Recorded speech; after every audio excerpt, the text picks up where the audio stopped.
morning. How's y'all doing? It's a Thursday morning, rainy here in New York, on Long Island. My name is Joshua Sturr, director, actor, video game extraordinaire, I don't know, it always comes up, so I'm going to say it like that from now on. Into my virtual upper left corner is B-Man. Hi, I'm Brandon. I'm also having a rainy day here in Toronto. It's also raining, and I am an actor. I have an MFA from the Actors Studio with Josh, and here to talk some movies to my virtual right. Hi, I'm Caleb John Cushing. I'm an actor, writer, filmmaker. It is also raining in Brooklyn where I am. I also have an MFA with my two buddies, and we're here to talk about film, something, that we all know and love and care deeply about. But first, we have to talk about video games. Josh, take it away.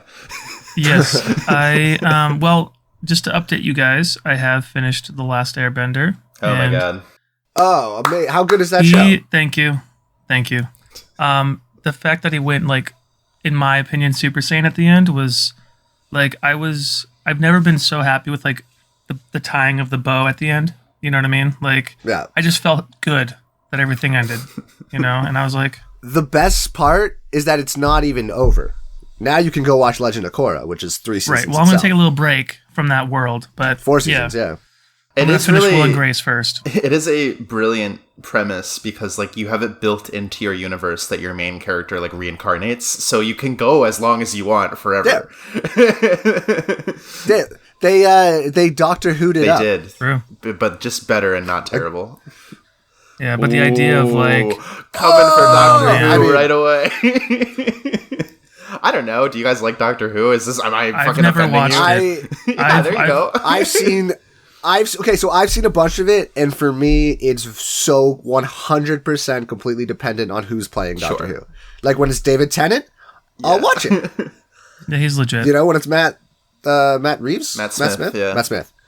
I'll watch it, so it just depends. It is tough that your bad guys are, rolling garbage cans. That's tough. You set it up in the 50s. You can't change it now. Well, why not? It's a hard obstacle to get over. I feel like everybody would be better if, everybody would be kind of okay with it if they redesigned the Daleks or whatever they're called. They made the Daleks some, dope-looking Terminator monsters. shit. That's what they treat it as, but then you look at it and it's just this, it's a tiny little, Disneyland garbage can. It was, the prop masters back in the day must have been working their asses off. There were scenes where you have to make 100 of them, right? So you just have to have them as rolling garbage cans. That's fair. I got turned off by the mannequins. I think I watched one episode with the attack of the mannequins, and I just was like, I totally know what you're talking about. Yeah. This is not for me. That's fair. But that's how I feel. It's just not my thing. But more power to you if you like it. No, but that's a show that's a show where I will end up watching YouTube compilations of them giving their best speeches and scenes cut together. And because there's so much content and you have amazing actors, those 5-minute YouTube monologue, YouTube clips that end up going over 4 seasons are phenomenal. Sure.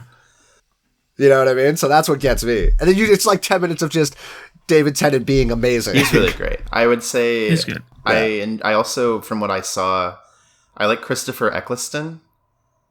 He's one of them. Yeah, he's good too. And then I know Matt Smith is one, but I couldn't tell you what they did or what the plots are or what any of it means. I know that is time travel, and there's also little trash murder robots. I don't know anything else about it. Isn't there a woman now or there's always there is a woman. There's always companions. I don't mean to be disrespectful. I just no. It was just funny though you said that. Don't they have women now in the show? No. You know what I meant. Doctor Who now is the Doctor now is a woman. And but other than that, just every season they roll out different actors and actresses as his companions each season. Yeah. I can't remember if that's the real word or if that's the word that Community uses. Yeah. For Inspector Spacetime, but it's the same thing. It's the same idea. Yeah. They have funny little. One of them is famous now. oh god, what's her fucking name? Karen Gillan. She's in the Marvel stuff. Oh, they're almost every single person who's been a whatever Doctor Who like companion or traveler, whatever you call them, is super famous. All of them. I mean, like super famous. I can't name any other ones. I no, but you fuck. I could if I don't know, but you would be able to recognize them for sure. Like the guy in the Community episode where they go to this Inspector Spacetime convention. No, I don't watch Community. I don't. Yeah, you watch sorry, Community? Brandon. What's wrong with you guys? I saw the first good. season, and I was like, all right, it's not my thing. I don't think. Oh man, or is you're just is Community kind of like Parks and Rec or Schitt's Creek, where you kind of have to watch a season or two before you get used to the comedy, or what? No, I mean somewhat, but it's different than that in that every season is really different and has a really different feel. Like you should both watch through Community because it's incredibly unique. So for directing and writing perspectives, you should both actually watch it. Sure. Like it's an important show in that respect where they really try things that haven't been tried on TV before. I just feel like I get that itch from Harmon's. I get that itch from him with Rick and Morty. I feel like I don't need to go back. That's like my... It's different, but yeah, I totally see what you're saying, and it's very much the same feel of like how you watch an episode of Rick and Morty, and it feels unique. It feels like something you haven't seen before. They're throwing new things at you. Community's like that, but live action. And it's important. But also like 8 seasons long, and they're 20 episode seasons. I just don't have the patience. No. It cuts down super hard because they got canceled a bunch of times. Yeah, so it's 6 seasons, and the last 3 seasons are like 12 episodes. But doesn't it tell you that why they got canceled, or is it... So what happened at first was Dan Harmon got fired after season 3 because he released a voicemail that Chevy Chase had sent him, screaming at him. Because there was there's crazy beef between them. Yeah, I did read about that. And it's all super public now. And like Dan Harmon at their rap party had told the crew that they could all yell "fuck you, Chevy," and like Chevy Chase's family was there, and everybody did it. And it was like a whole thing. It's amazing. So he gets fired. He gets fired for season 4, and then gets brought back for season 5, and Chevy Chase leaves. Mm-hmm. Wow. Mm-hmm. So there's like a bunch of, and then they got canceled after season 5, and then Yahoo picked them up for season 6. Oh yeah, you guys remember Yahoo Screen, the Netflix competitor? They straight up killed Yahoo Screen because they paid like $50 million for Community. Not at all. If you're gonna double down on like a single like IP, I guess like sure, but I wouldn't have backed like something that had been canceled twice. Yeah, they must have been really big fans of that. Yeah. I will say that I remember now, I did go back and watch because in interviews when like Civil War was about to come out, Kevin, whatever, how you pronounce his name, Fiji, he was like, we brought on the Russos because of the paintball episodes they did for Community. And I was like, what? That makes no sense. Yeah. And then I watched the show and I was like, oh, I see like what they're talking about now. So like season 2, I'd say is the best season. And that's like, you see Dan Harmon's influence so much, and then you also see the Russo brothers' influence, and it's this amazing mashup of episodes that is just, it's really worth watching. I mean, there's a bunch of episodes that are just different than anything you've seen, you know? Yeah. They do a Dungeons and Dragons episode in season 2, which is amazing. Nice. I've been watching. Ryan's been putting on Psych for a couple episodes, and it's a really like quirky, silly kind of like fun little thing. So I might watch some of that with him, but I'll definitely check out Community. Caleb, to answer your previous question, making my way through Final Fantasy, the original 7, Final Fantasy 7, 7, because there's Final a Fantasy million. 7. That's true. Yeah. And the original, not the remake, because I want to get that experience. And right now I'm in this town where I had to be like a marching soldier. I think it's like Junon or something like that. Mm-hmm. And it's cool. I got Yuffie.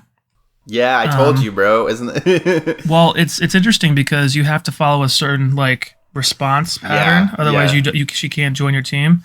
And so thank you for that, because I looked that up and I would never have thought about running around in the forest forever and ever until I fought her. Well, that's the thing. Is like there's Um, so much that you can't know going in. It's like they expect you to kind of like revisit the world like many Right. times, which I mean I have throughout the years. I've gone back. I mean that game was such like a huge part of my childhood. Like it was all Pokemon and Zelda and Final Fantasy. That was it. Totally.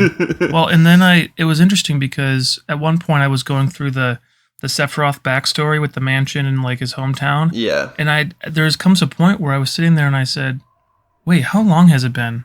I haven't been playing, I've just been reading, and it's been like an hour. Yeah. And because on the game, because I'm playing it on the PlayStation 4, you can click the right left joystick and it goes 3 times speed. Yeah, And they have I that on the forget- Switch port too, and I definitely forget have to that do leaked that. on all the time. Really? Well, Oh, I'm, it's fucking impossible. Because yeah, you're right. You're sitting there all fucking day just reading about this shit that doesn't make any sense otherwise. It's like no. right. Well, I'm getting for the split screens. I'm doing that, but then I'm trying to do it for what if I'm grinding. But then I haven't gotten used to the battle system yet. And like thinking ahead because it plays above you as you have to decide on the below. And so while you're making all your moves, everybody's attacking, and then I'm still getting kind of confused and For like, sure. Yeah. oh shit, like what do I do?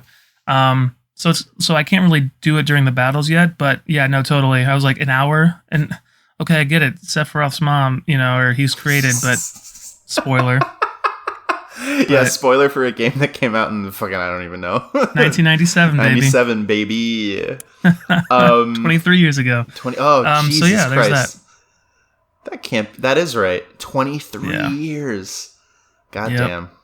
I know I'm kind of using this quarantine time to like go back to the OGs that I haven't got a chance to play, Revisit the classics. experience. Yeah, I've been watching so much shit. It's ridiculous. Like an unreal amount of stuff on like all platforms. I've really been digging into the South by Southwest stuff now that it's out on Amazon. Yeah. It's Definitely doing that this weekend. Anything notable? So there's a bunch of shorts that are like, in varying quality, but I've been focusing on the features. And so far I've seen 2 out of the 7 features. One of them I saw was a 4chan documentary called That Feel When No Girlfriend. Very, very interesting. It's so weird because I like used to spend like way too much time on 4chan, and like it definitely like poisons your brain when you're like a kid. And like, wait, is that what TFW means? Yeah, that feel when no GF. Yeah, just blew your mind, right? Dude, I can't like for so long. I was like, what the hell does that even mean? The fuck when? Like, I don't know. Like, You old man, you fucking boomer. oh god, being 30 is rough, boys. But no, it was just weird. Okay, It was like boomer. watching an alternate future of like if I had made like 1 or 2 more like bad choices, like my life could have ended up. And it's interesting. It follows like all these people who are kind of trying. They're not normalizing it necessarily, but they're kind of like defending it in a weird way. It's like no, it's just like a place. Like the internet is like really like misrepresented in the media, which I think is true. But they kind of like gloss over the fact that these like websites kind of weaponize anonymity to like radicalize young men on the internet. And I wish they had found like more of a balance between the two perspectives. Sure. Like, how like a documentary like should be. But it's still, I think, worth watching for sure. And then I saw another one that was an anthology. It was a French anthology movie called Selfie, where like every segment is kind of like a more lighthearted Black Mirror episode, where like showing like how like technology kind of like fucks with people's lives. It was cute. I would say that one is Cool. if that sounds interesting to you, it's worth checking out. But I've heard that the best ones on that are the ones I haven't seen yet. So, Saving the best for last. Is The King of Staten Island, is that a South by Southwest film, or is that already finished? Has that already been through that? Because I keep seeing they're going to put it out on VOD. It's that's Pete the Pete Davidson it's one, directed- and Judd Apatow. Yeah, it's directed by... Is it I know he Apatow? produced Yeah. it, at least if he didn't direct it. I think he did direct it. Somebody big directed That one, so they didn't put everything. They like filmmakers had to Yeah. like opt in to the Amazon service. No, they had to choose. So like lots of shorts like opted in, and then only like a few Yeah. features. That one is not one of them. So I'm assuming they're looking for another distribution outlet. I mean, it makes sense. It's obviously going to be a bigger movie. Yeah. Anyway. I think it was supposed to go to theaters. Yeah, so. would rip. Speaking of theaters, though, I have some news. Yes, to what's touch on, going on in the if you world? guys are down. So the biggest one for movies and theaters and film right now is that Regal and Cineworlds and AMC have decided that they will not be playing any Universal movies in theaters after all of this because Universal's decided to put their movies out on VOD.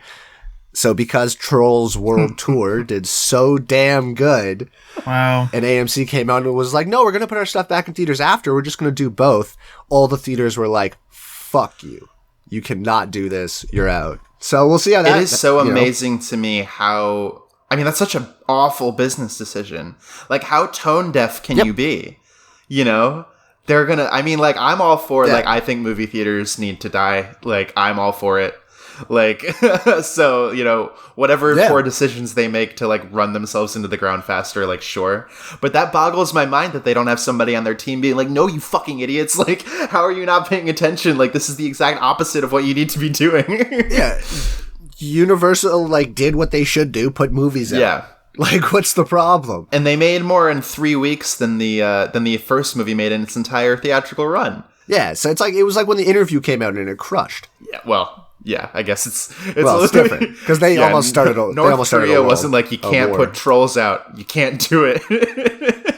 That was Kim Jong Un's last dying wish before he got fucking murked in brain surgery. He was like, you can't put trolls out. Don't let him do it. Hey, that's looking the other way now. It's looking like he's probably okay. I mean, let's be honest. We're not. But like, ever how do gonna know. We're not going to know. Like, they're not going to tell us. We don't know, But what I was reading was that his sister's probably worse, which is not great. The whole family is that's sexist. What are they? What are That's they? not sexist. What are they It's what I saying? read. That fucking women can't be totalitarian dictators? No, they're saying that they could be better at it. Yeah, I think what Brandon's saying is that she's going to be worse than Kim Jong Un. Oh, I thought you meant worse at running the country, but you meant worse as in like a more brutal and terrible. I see. Yeah. No, I mean more. She is. It's gonna be alive. It's gonna be exactly like Avatar. Right. Yeah, she's the Azula IRL. Yeah. Yeah. Straight up. I mean, that's pretty terrible. But you know what was interesting about that is, I went down this rabbit hole of all of these people that defend North Korea. That they're like, America, it's all propaganda and it's a beautiful place and you guys just don't understand the culture. And it's so crazy that, like, I assume that some of it are like bots or whatever, but it's just the brainwashing is so, it's like China, you know, the China apologists. Yeah, it doesn't just so make any sense. That's what the power that you, like, when you control information, that's what you have. You turn people Well, into and you can't. people that can't think for themselves. Yeah, you just can't control it. Yeah. It's really interesting. So I was like on Reddit until like the wee hours of the morning, just reading all this shit. I was like, oh my God, I gotta go to sleep. Yeah, that's what you need to not be doing. No, for sure. Anything other crazy? I know Venom got pushed back to May. Venom. Yeah. So Thank you, Caleb. Everything's just getting pushed back. Well, Eminem just has to finish writing the Carnage song, and then they can release it. Well, shut up. Okay. Irfan Khan died 2 days R.I.P. ago, which is very sad. He's, a phenomenal actor. So that is very, very sad. I don't know what he died of. Did it say, is that COVID? He was only like 54, and it seems young. He was 53, super young. And like in great shape. He'd been working a ton. And especially like in the last couple of years, his career is blowing up. I saw him in Slumdog Millionaire. I was like, this guy's fucking great. Slumdog Millionaire, Life of Pi, Jurassic World, Inferno. Oh, jeez. Yeah. He was a big and before Bollywood that, star. he was huge in Bollywood. Apparently, yeah. It says his major breakthrough in Indian cinema was in 2004, where he played Macbeth in. I don't know what it was, but yeah. Well, I'm guessing Macbeth, an adaptation of... It wasn't...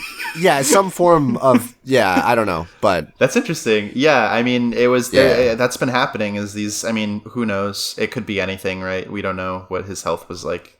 True. But It could be Corona. It could be lots of things. It's fucking sad for sure.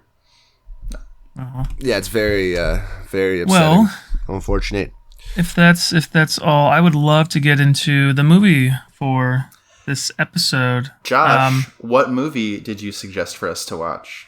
Oh, funny you should ask, Caleb. I suggested Moonlight, Academy Award-winning movie from 4 years ago, 5 years. It was 2015 or 16. 2016. Oh my god! Isn't that crazy? Yep, that's 4 years ago. That's crazy.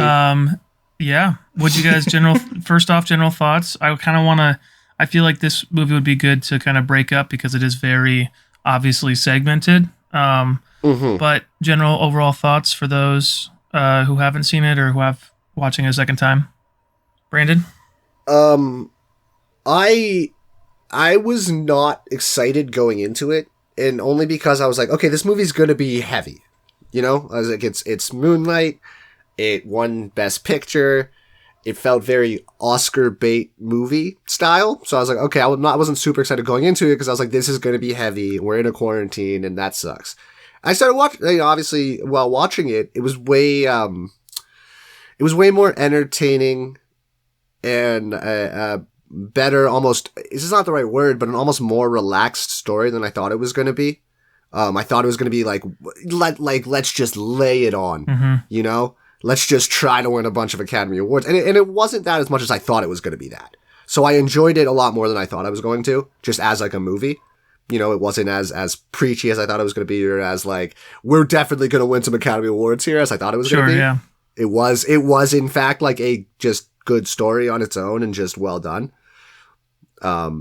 Which I think is the perception I have a lot of those Academy Award winning movies that I don't end up seeing. Sure. You know, I'm like, oh, it's definitely so pretentious. Then you watch it and you're like, oh, it's just a movie. Right. It's just a good movie. Sometimes that's the case. Sometimes. There are others that are, it's obviously a vehicle. Yeah. Green Book. Yeah. Sorry, what? I don't know what I that was was. thinking Green Book so much, yeah. Argo! Like, oh, geez, guys, I'm sorry. I don't know what's wrong with me. But no, I did really enjoy it. I liked it a lot more than I thought I was going to. Cool. So I'll leave it at that. Caleb, this was your second time watching it, right? Or yeah, second I first saw it in theaters before, like, when it, you know, obviously before it had any of that awards buzz or anything. This is like a really, I mean, it's A24 independent film, like adapted from a play. It's a very like subtle, small movie. So I don't think that there were these like huge aspirations in production. Right. You know, it's like this movie is going to be, I agree, Brandon, that it has like sort of, in like recent years at least, it's got that subject matter and kind of story that you would be like, oh, they just made this for fucking, but I think what separates is that there's like artistic integrity. Well, and I agree with you. Like that's what I realized when watching it. I was like, oh, never mind. This started off as something where they were just trying to make this story, and it resonated with not lots the other of people. way around. Yeah, right. Totally. Yeah. I definitely really, really like it. It's very visually poetic, which is something I appreciate a lot. I think the visuals are its greatest strength. I mean, it paints such a beautiful portrait of Miami. I love the colors. I love all the performances. For me, I feel like it's one of those films that people are kind of generous because of the subject matter and the way that it handles that subject matter very delicately. I get that. I don't think it's perfect. I think it has a pretty severe pacing issue. But overall, I mean, it's a great movie. And I'm really glad that it won over like bullshit like La La Land or whatever. You know what I mean? Sure. No, absolutely. 100%. Yeah. Because I watched La La Land and I was like, wait, this is a musical? You know what I mean? And it's just, there were some good moments in that movie, but for me, for Moonlight, this was my first time watching it. And I did actually get to watch it a second time, which is awesome because I have 8 pages of notes that we don't have to get to all of them, but you know, it is nice to be able to watch the movie twice to actually just take the notes and experience it the first time. I was kind of like Brandon because like everybody was talking about this movie, you know, in the community, in the gay community, in the black community.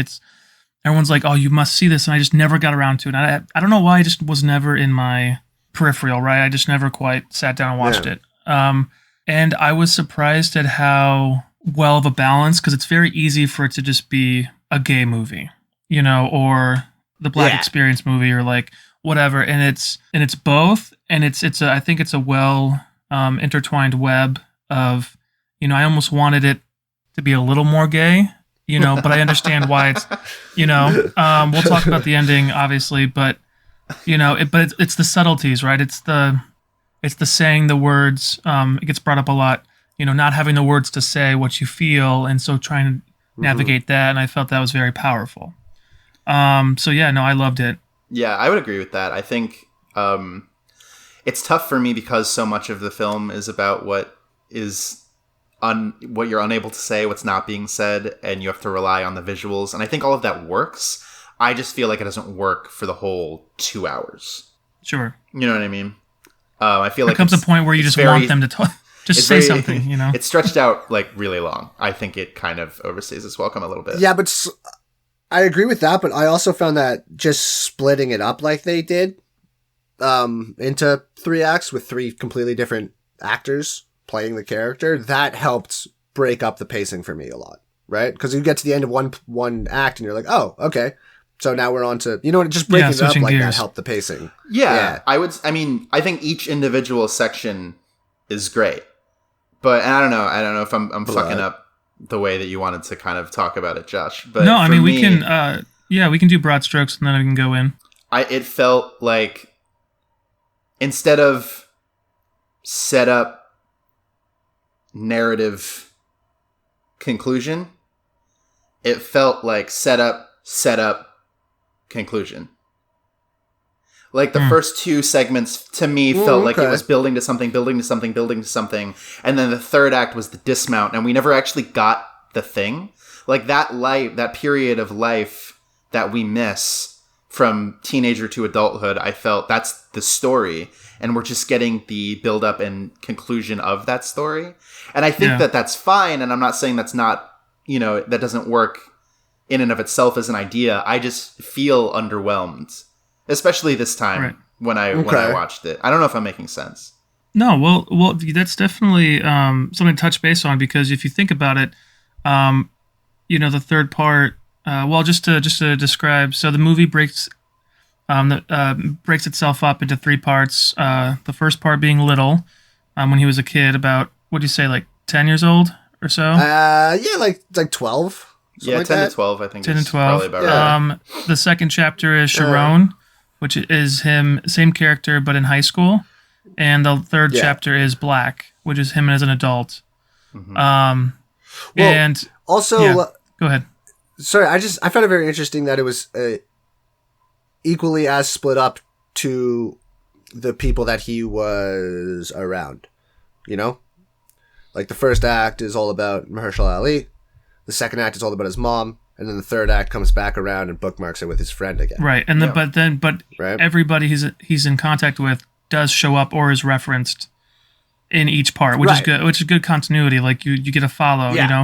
At one point, I did think that the adult Kevin, which is his childhood best friend or friend, lover. We'll get into that. Spoilers. I thought maybe it was the bully. The bully, but that was confusion. And when I watched it the second time, it was very clear to me, and I was like, oh, I don't know why I thought of that. The three very distinct parts, and I kind of just want to touch base on some of the stuff I loved from the first part, if that's okay for you guys to kind of go through, and then if you guys want to interject and conversation goes elsewhere, that's totally fine. What I loved about, I guess just the overall shots of the movie, there's a lot of close-ups, right? There are a lot of very focused on the face, on the eyes. I think towards the end I was really looking at the eyes. I'm like, oh, okay, they're very, it's almost dreamlike, kind of like suspended, daydreamy, it's these moments, right? And my favorite shot, I love when they start this off, because it takes place a little bit in like, not the slums of Miami, but the lower class, working class or whatever kind of projects. And it's the first shot of Juan, played by Brandon. You said Ali. Yes. Comes out, he's checking up on the spot, and it's, the camera just does a circle around it just never stops circling the actors and stuff. And I thought that was a really cool kind of involvement with the camera and with the actors and just the non-stop, scene until he left, They they did that circling again in the second act with the fight.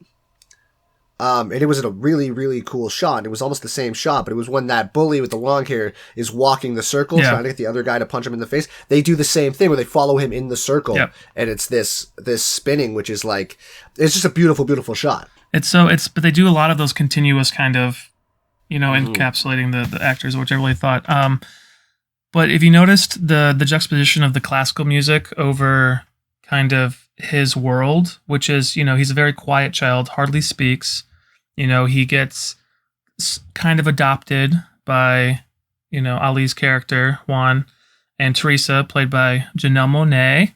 And it's really cool. I love the intimacy. I loved the world that they kind of brought to this kid who doesn't have a father and his mom's kind of a drug addict. I'm not sure if she's such an addict at the beginning of the movie or if she does use... I feel like it's pretty clear in this scene where Juan confronts her at the car, and she's like, "I'm getting it from you." Like, I agree that it's not, we don't see her as physically deteriorated as we do later. Yes, but I think she's definitely still portrayed as a pretty deep in addiction. Well, because I felt like she's more motherly at the beginning, with the don't watch TV, you got to read, I just worry about you. Yeah, but then think about immediately after that. He brings him back again, and she like rips him inside, goes and grabs all of her drug shit, runs in the other room, Right. And like you see her smoking in that car. That's why he comes up, because he's like, "Oh no, I'm definitely." I didn't say she wasn't an addict, but I just didn't know if like how dependent she was, because in the second act and the third act. Well, the third act, she's in rehab or a halfway house. Yeah. The second act, she's like unemployed. She's, very far in the... Jones. I think that's more because I think the entire film is kind of framed through Chiron's perspective. So when he's a kid, he doesn't really like understand what's happening. And the way that he views the world is very, not innocent because he is dealing through lots of stuff, but he doesn't have that information. And that's why it's so heartbreaking, in my opinion, one of the best scenes in the movie. And I think the scene that got Mahershala the award was when he's like, "Do you sell drugs? And do you sell drugs to my mom?" Like, all that stuff. And then it's like, okay, now he's a teenager and this is his worldview now. Well, all right. Can we talk about that for a minute? Yeah. Because it did trip me out that Mahershala Ali was only in the movie for 15 minutes. Well, he was best supporting or whatever it was.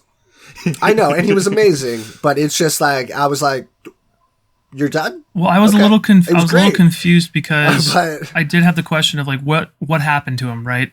And the only reference the movie makes was when he comes, the second part in the second act, Chiron... When he goes back to Teresa's place. When he goes back to, Teresa's place, but then when he comes back home, after his mom says to get, find someplace to stay, she's like, "How is she? I haven't seen her since the funeral." Yeah, and I'm like, died. Okay, interesting. He died. We don't know. It isn't really explained how or why or whatever. No. But all we know is that it's another father figure that, he had, which is like, I think is a very touching thing for him to be a drug dealer or a seller. He doesn't actually deal with the drugs. He just does the money handling, and to like have him and Teresa. I loved them talking to Little or Chiron, and he was asking the questions, because I have this like, it's like this dichotomy of being a father figure and like somebody who opens up conversation, right? Like they're not trying to say like, "I'm your dad," whatever, but they see this kid in need who doesn't really talk, and he asks, "What is a faggot?" And Ali, Mr. Ali was like, you can be gay, but don't let anybody call you a faggot. It's like, he's honest enough to tell the kid the truth, even though, Teresa's like, on one of the things, he's like, she's like, "Don't do it." And then, but actually being able to foster, like when he's like, the kid asks, "Am I a faggot?" And they foster that kind of, you'll know when you don't have to decide now, you're too young type of, mentality.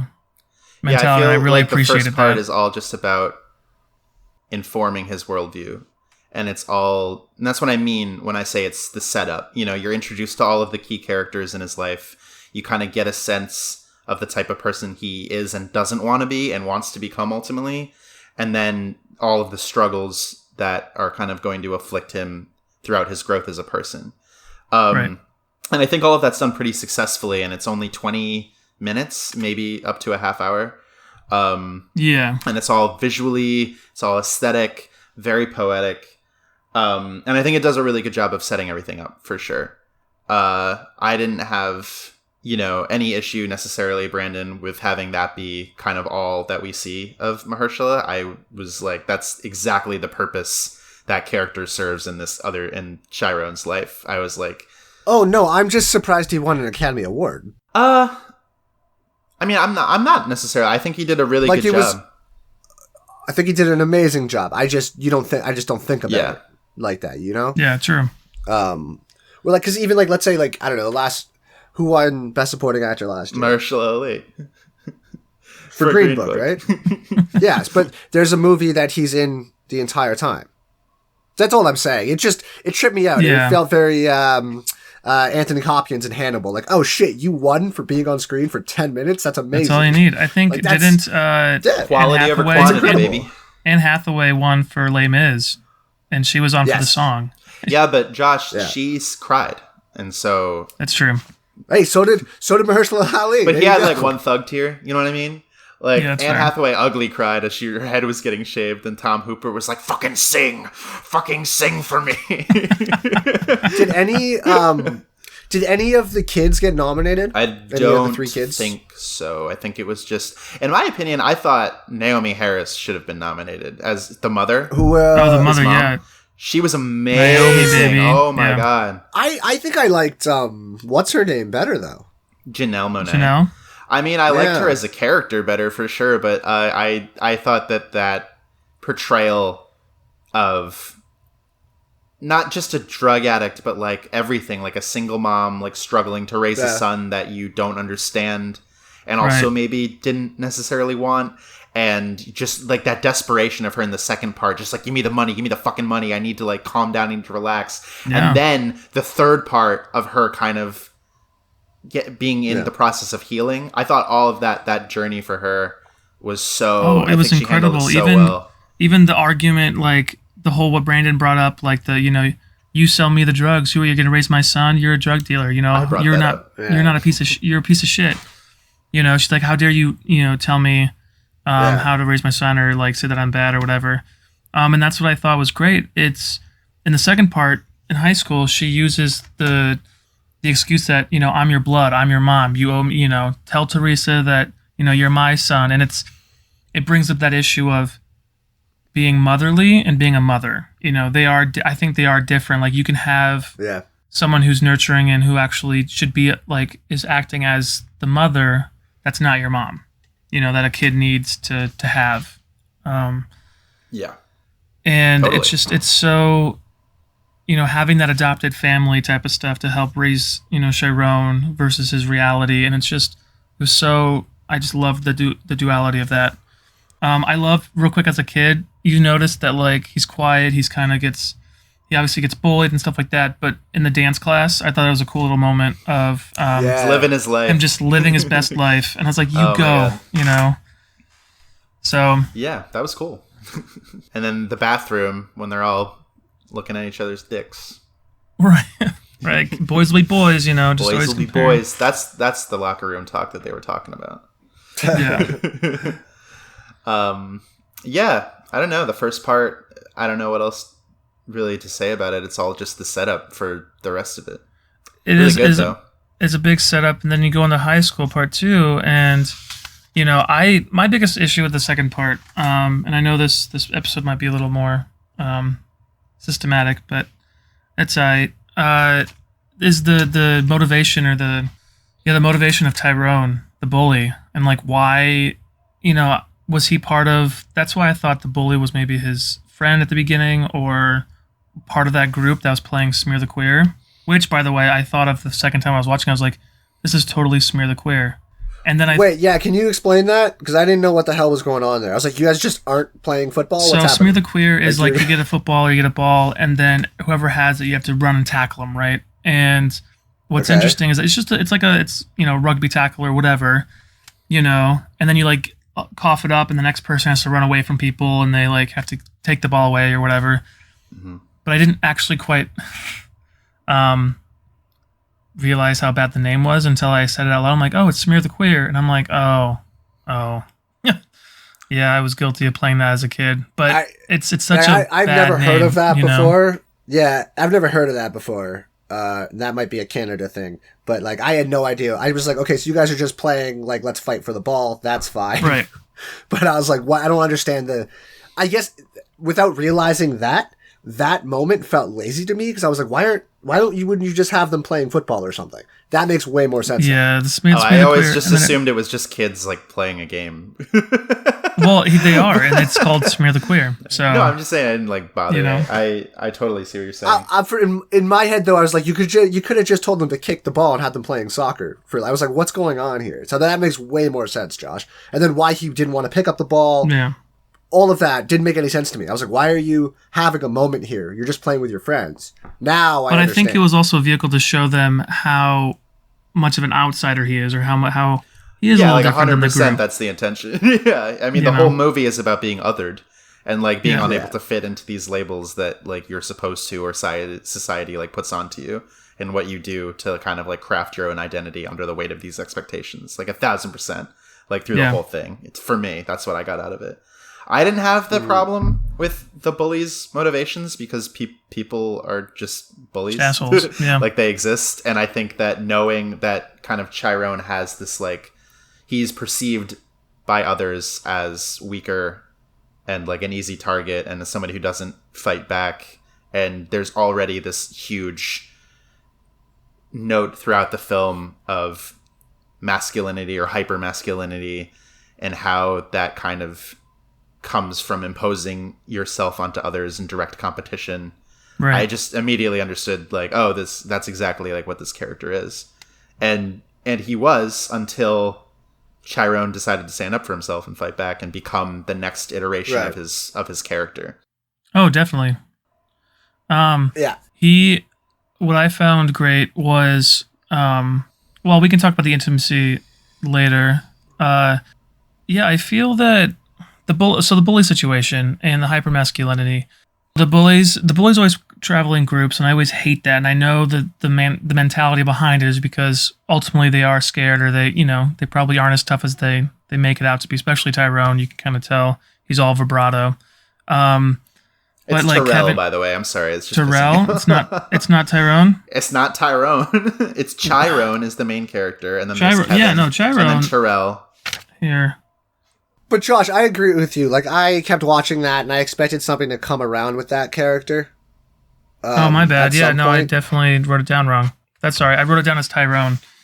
I expected something to come from that, and for there to be a revelation other than him just breaking a chair on his face, which was awesome. Well, that's what I'm saying. I feel like it's not. There's a lot of this film that's not meant to be like literal. It's all poetic, and the implications of him standing up to the bully and then immediately kind of gets sent off to juvenile hall and then becomes the person we see in the third part.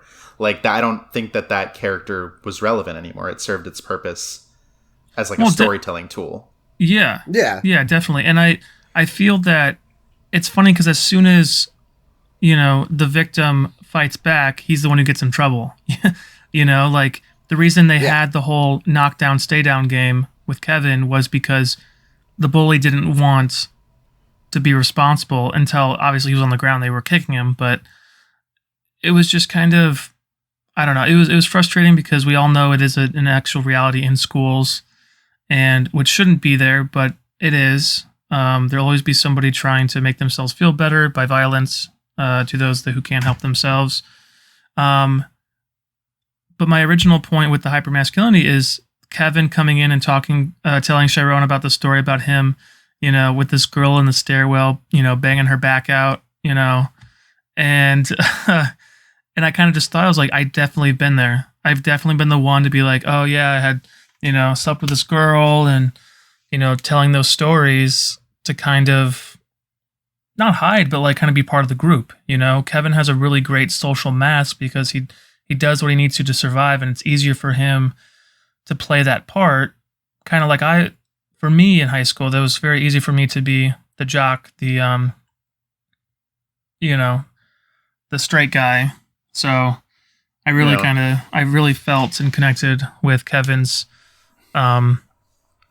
survival instinct, and Yeah, the juxtaposition of those two characters is the strongest narrative thread, I think, throughout the whole thing. You have Chiron and Kevin's. Yeah.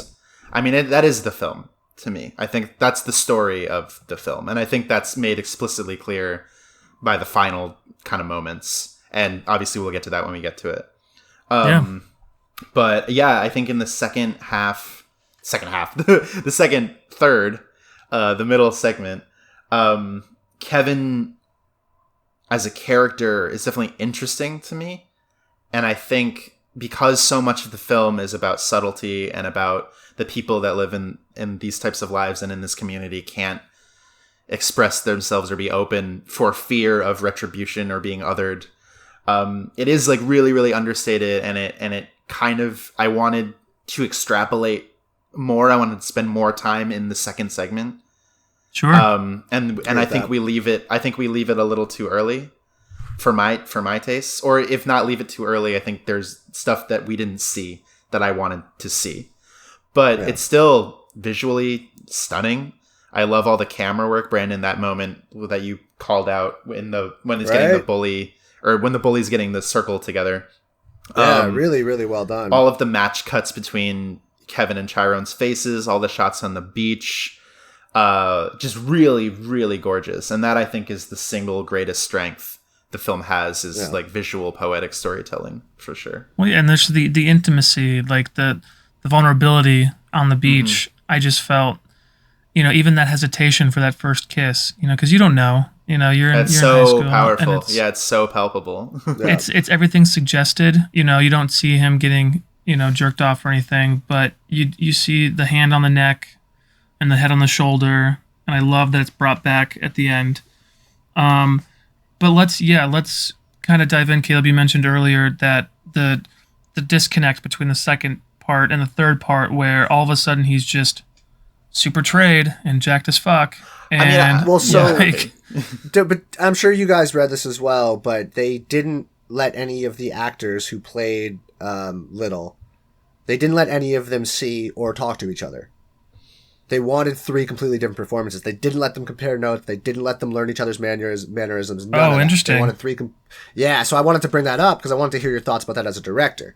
So they actively kept them apart, didn't let them talk to each other, didn't have them, compare notes. None of that. They wanted 3 distinct, different people. So all they had was the script. Different. Like they knew what happened before. Yeah. I think that's great because it allows them to manifest their own experiences through the character. I think that's a unique and interesting way of doing things. I hope that after they were done filming their scenes, they were able to hang out and talk to each other. But you guys have to hate each other now forever. You're in a war. The actors Little and Sharon just sitting there in the viewing tent or whatever, just like judging. Trevante? I wrote his name. Trevante Rhodes, yeah. Trevante Rhodes, yeah. Who could play 50 Cent, by the way? Yes! Oh my God! I wasn't going to say that because I didn't want to sound racist, but 100%. No, I don't think it's racist. I think if you put 2 pictures together, you're like... When he's got the fronts in and he's like in the low jack car, I'm definitely like, oh yeah. 100%. 50 Cent vibes. He's all jacked. He's got that same kind of body type as 50 Cent too. Yeah. Like he's very, very jacked. He was really good. I when he drops that line on his mom where he's like, I hate you, and it's super vulnerable and it just comes out, I thought that was the best delivered line in the movie. Oh yeah, that whole scene with them sitting there at the rehab center. Well, and then just the apology from the mom, I'm just like, I was a mess. So good. Did you notice that the third part started, it's like it went from classical in the first part. The second part I don't really quite note. There were some scores, like music and stuff. But not as much. There's a lot of like ambient noises, like from the scene or from the environment and stuff like that. And then the third part's like opens up with like this hip hop heavy, this world that he has. I think is interesting because Caleb, you mentioned that, the thing happens with the chair where he gets the bully back, but then he gets arrested and sent off but he moves to Atlanta, where he says he just built himself back up, Yeah. Yeah, they said that, but they put him on the block. Well, yeah, he was in juvenile hall, and then when he got out of juvenile hall, he kind of got set up with that job and then kind of rose up. Yeah. Well, the music is interesting because I think there's a difference in the film between the score and then the diegetic music, because the very first shot of Mahershala Ali's character, like he's listening to the same like chopped and screwed hip hop stuff in the car that Black ends up listening to in the end. So that's definitely like a through line throughout the whole thing. But yeah, as far as the score goes, but the score too by the end, when he and Kevin get back together, that's still there. I think the music was used pretty much appropriately.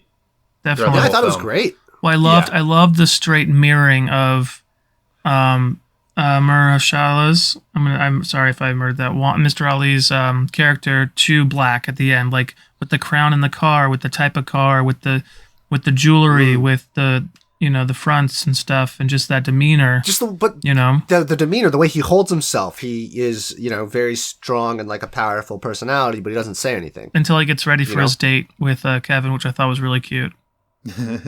When he comes down. Before we get too far into that stuff, I just wanted to touch back on your point about having the three actors not kind of communicate.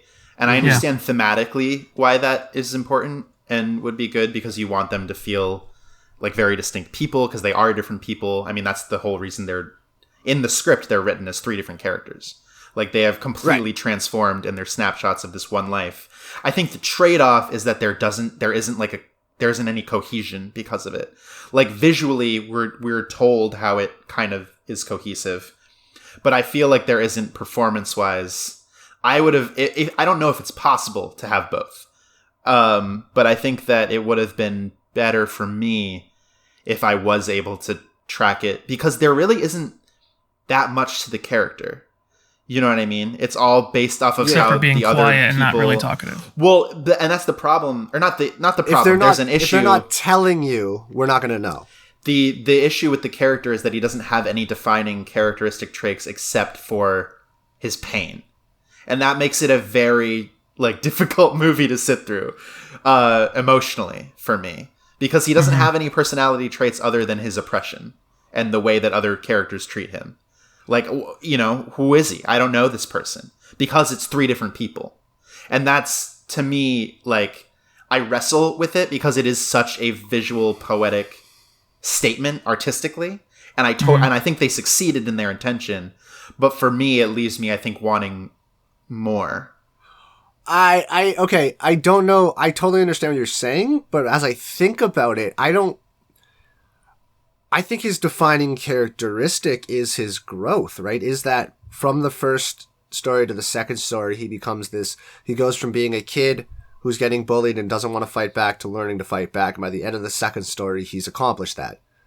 And that turns him into the guy of the third story, right? That's the story for sure. But that's his character. That's his character's story. That's where his character's going. So his character is defined by the third story. His character is defined by his ability to fight back.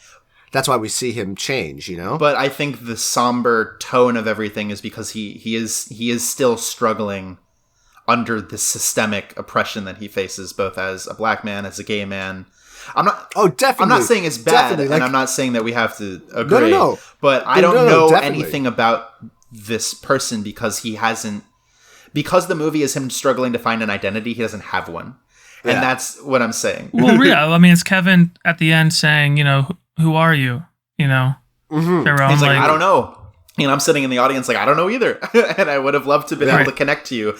But that's, I think, the bigger issue is that, in the elephant in the room, is that none of us have these experiences. And I think it resonates a lot more with people who kind of do identify with these struggles. Yeah. Well, obviously, Josh, I assume, has had closer experiences than we have, but at the same time, like I think there's stuff that everybody can pull. Like I obviously with the bullying stuff that resonated very much for me, you know, and the fighting Definitely. back and all of that. Yeah, no, there's bits and pieces, and you can definitely like empathize, you know, as a human being. But for me, like when I read the reviews and I read like those essays in that screenplay book that I bought, and kind of the cultural importance and significance of this film, you know, I don't think it's wrong to say that we're all missing pieces of that. For sure. Did you find anything like because you have a book that's the screenplay with some interviews and speeches in it. Was there anything interesting in that, or that kind of helped shape your view of the movie again, or is it just... it helped me appreciate it as a piece of art made by and for an oppressed group of people, for sure. Like you know, it's got so the book I'm talking about is the A24 screenplay book, and so it's got the entire screenplay. It's got a foreword by Frank Ocean, which is really beautiful. It's got an essay kind of describing why it's so important for young people, but specifically young gay black kids, to see themselves on screen portrayed this way and their story portrayed this way. It's got the Barry Jenkins, Terrell Alvin McCreevy, their acceptance speeches for Best Original Screenplay, Mahershala's acceptance speech for Best Supporting Actor, and then the speech that the producers were going to give if the Academy hadn't fucked up so bad in giving out the award. So it definitely frames all of it in a way that's like, okay, I understand why this resonates so much with people. And I feel like I get like 85-90% of the way there. You know what I mean? And I think the movie is really, really good at kind of allowing you, an outsider, to empathize with that story. But it just doesn't go all the way for me because I feel like we're missing so much still. Yeah, like definitely it is purposefully vague, and I think that's good and bad, is what I'm saying.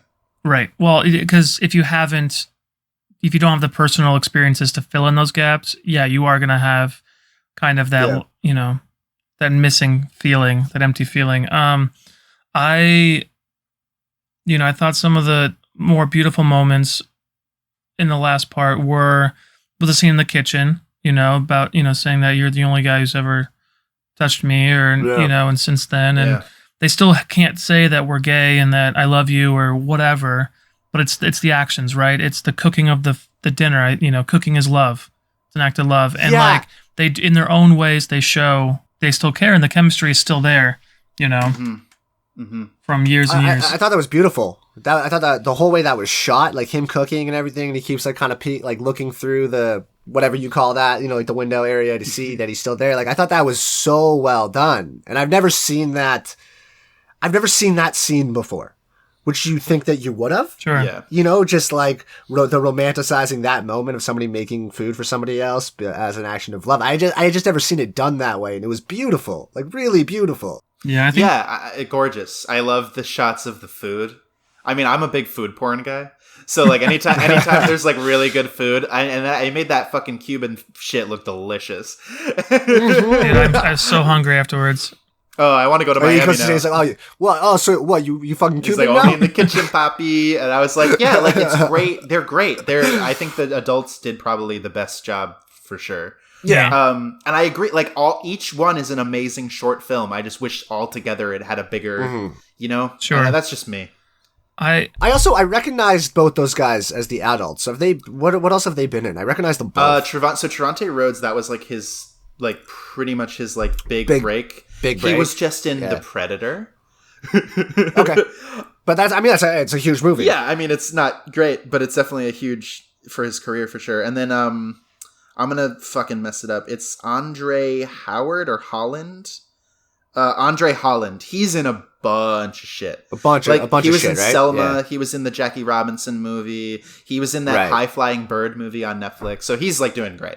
Yeah, he's High Flying Bird. Yeah, it's about the basketball lockout. I think you would think it was actually really interesting. Oh, I know what you're talking about. Yeah, he's like the main character in that. Well, let's talk about. I kind of want to get into, because we're tailing the end of our time. But so Barry Jenkins, right, writer director of the piece, did If Beale Street Could Talk, another Academy Award winning movie or nominated. Okay. I think it was nominated a couple years ago. Yeah, I don't know if it actually was for Best Picture. I think for screenplay. For screenplay. It was nominated for some stuff, for screenplay. Sure. And I think the actress got nominated. And, I mean, I guess, Caleb, you can kind of chime in on this, but what also interested me was the vernacular and the way it's written, like the characters speak. I don't know how much of that was like kind of improv with the culture and the actors and stuff like that, or how much was actually written on paper. But it was pretty interesting. Directly lifted from the page, which I found Really? impressive. And that's so Barry really Jenkins, impressive because it's very like urban, Miami. You know what I mean? Like, well, I mean, Barry Jenkins and the co-writer, Terrell Alvin McCraney. Sorry, my phone's all fucked up. My phone screen. The McCraney guy is the one who it was like his play. Like he's a playwright first and foremost. Oh, okay. And they adapted it from that together, and I think you can really tell that it's from theater or like not necessarily started out as film. Until you had said that earlier in the podcast, I didn't realize it, but once you said that, I was like, oh, yeah, all right. Yeah, that's super, okay, all right. But they both come from that world. They both come from Miami and like living and have had these experiences. So I think like for sure it all comes from the page and that all feels very authentic. And then the actors also deserve credit for helping to make it feel that way too. Because exactly. they could have like totally fucked it up, but they did really, really good jobs. Yeah. I mean, especially Mr. Ali with his, like, you can tell, like, you could, as somebody who's not really looking at the characteristics, but like, oh man, that guy has a lot of tension in his lips, but I definitely think that's like a choice by the character of Juan to be a little more like, tough looking, because you kind of have to on the streets, right, to like protect yourself and survive. But yeah, I mean, if it makes sense in the world of the movie, I kind of always assume it's a purposeful choice. You hope, Well, I mean, yeah, you have to. I mean, it makes sense. Also, like, the last thing I had seen with him was Green Book, and he's much smaller in that. So he came on a TikTok, and I was like, when did you film this? You're huge here. Smaller as in, like, less muscular? Or? Like, thinner. Oh, thinner, yeah. Like not lifting weights for Well, I feel like there's a difference between... Such a different character, yeah. I was impressive. I was like, holy shit. I mean, it is really interesting, because the first thing I remember seeing Mahershala in was Curious Case of Benjamin Button, where he's very thin in that movie. Yeah, and then you see something like this, and he's a completely different guy, which is good. He's supposed to transform, Well, and then, I mean, now he's going to be Blade, which makes way more sense after seeing this. Okay. Oh, that's awesome. Oh, shit. All right. Oh, yeah, he's going to be the best. Every time I think I'm, like, done with the MCU, they, like, announce something, and I'm like, fuck, yeah, you know how to pull me right back in. Oh, I know, God. It's the worst. I love that Kevin Feige came out and somebody was asking him about Keanu, and they were like, how come you haven't offered him a role yet? And he was like, we legitimately offer Keanu a role in every Marvel movie we make. He just hasn't picked a character yet. It's like, he's gonna... How awesome but is that? When it's right, it'll be perfect. Yeah. You know what I mean? Oh, it's gonna be the best. I kind of wish that he was Morbius instead of Jared Leto. Well, you know what happened there, right? Apparently, Jared Leto got all pissed off because of the Joker movie, because he was supposed to get a Joker movie, and he has the same reps as the writer and director. What's his name? I don't know anything about Morbius. No, for the Joker, the guy who did the Hangover. Todd Phillips. So they were with the same agency, and the agency apparently told Jared Leto to like fuck himself. And they weren't going to do anything about it. So he left. He went to the other major agency and then jumped to Marvel. Well, so the whole thing is just a fuck. Maybe he should have done a better job. I don't know. Right. Or like not been an asshole. Or not, send like full condoms to his coworkers or what. I don't know. What a fucking nut. That's okay, though. Yeah. It's a whole tangent we can go on, but we should we probably can reel go it on back. forever. There's such a tangent that I'm trying not to go on right now. Exactly. To wrap, well... I think it's... No, I mean, is there anything else you wanted to say, Josh? I know you had like a whole thing. Sorry. No, I've been kind of piecemealing, and I think it's been great. I just want to talk about that last shot of the Little on the beach in the moonlight. And yeah, please. Going from seeing his entire experience, and his choices in life to going back to his younger self. It's kind of the same thing in like The Method, right? We always play with our 5-year-old self or whatever to kind of remember the that sounded wrong. I was with you until Brandon started laughing. And then I was like, Thank you, Brandon, for tried to making hold this it together. okay. Sorry. I am not a pedophile. I'd like to clear the air. But we have to, going back to our childhood and remembering the innocence of it, right? Before everything that so socially was put onto us to create that mask or whatever guards we put up, right? Having Little on the beach in the moonlight, Juan has that beautiful story about Blue being called Blue by the old lady in Cuba. I think that was beautiful. But then looking out on the horizon, the ocean, and like the possibilities in his life, and then that look back almost told me, let's do this, let's come with me. But yeah, I thought overall, my last kind of bit on the movie was beautifully done. Perfect amount of gay versus the urban black life experience, and the bullying. I think it touched on really heavy things, but it wasn't overwhelming for me to be like, okay, that's a little much. And I thought it was very well done.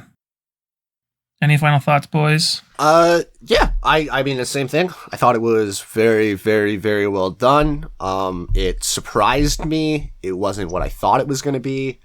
I mean, across the board, the acting was phenomenal. Like we've talked about, the film, the cinematography was beautiful. Yeah, I enjoyed it a lot more than I thought I was going to.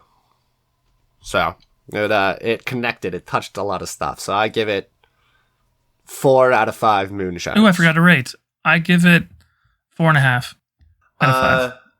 Yeah, I mean, Barry Jenkins knows where to put a camera. He knows how to yank on me old heartstrings. Some minor stuff about, narrative cohesion. But, I mean, in the face of what this film is saying and how it's saying it and the emotional depth and capacity for empathy that it has, like, very, very impressive. I'm really glad that this film was recognized by the Academy. I would say, yeah, 4 out of 5 stars as well for me. Wonderful. What's next on the docket? I think it's B-Mac's turn. He's got a fucking grin on his face. I don't know what's about to happen. All right. So that was pretty heavy movie. Oh, no. Moonlight. It was great, but real Academy Award. Don't worry, my next one will be better. Emotional flick. And then before that, we've been on a real Korean film binge. Oh no, stop. So I'm going to try to throw in, something just right down the middle, something just entertaining for everyone, something that you can't help but love. So we're going to be watching A Knight's Tale, possibly the greatest movie of all right. Feel free to watch it as many times as you guys need to. Of course. Just keep it on loop. It's pretty amazing. I wouldn't worry about it. But I'm very excited to talk about it. I'm excited to talk about the rock and roll dance scene in the 1700s. We're going to have plenty to talk about. It's going to be a fun one. Well, so that makes, what's-his-face the first filmmaker we've done 2 films from, because he also did Legend. Oh, cool. So that's really make sure we bring that up. It's such a better movie than Legends. I want to believe you, and maybe I will agree at the end. Have you not seen A Knight's Tale? I've seen scenes. I haven't seen the whole thing. Oh, you're gonna have a good time. It's fun. Just keep an open mind, and it's fun. It's just fun. It's such a fun movie, and it's the cast is great. It's just such a fun movie. Like really, truly. Yeah, I knew this day was coming. So I've been very open and upfront about the fact that this was gonna happen. All right. Well, I am excited. I'm excited. Yeah, Paul Bettany plays Chaucer in it. I love him so much. Yeah. Well, and it's like A Knight's Tale from Canterbury Tales, right? That's the idea. Yeah. No, I know. Yeah. Definitely. All right. So obviously, as you guys can hear, there's going to be lots to talk about next episode. But for the sake of our time here on Moonlight, I'd just like to say thank you for listening. That was 3M Affairs on Moonlight. Bye-bye. Have a good one, boys. Till next time.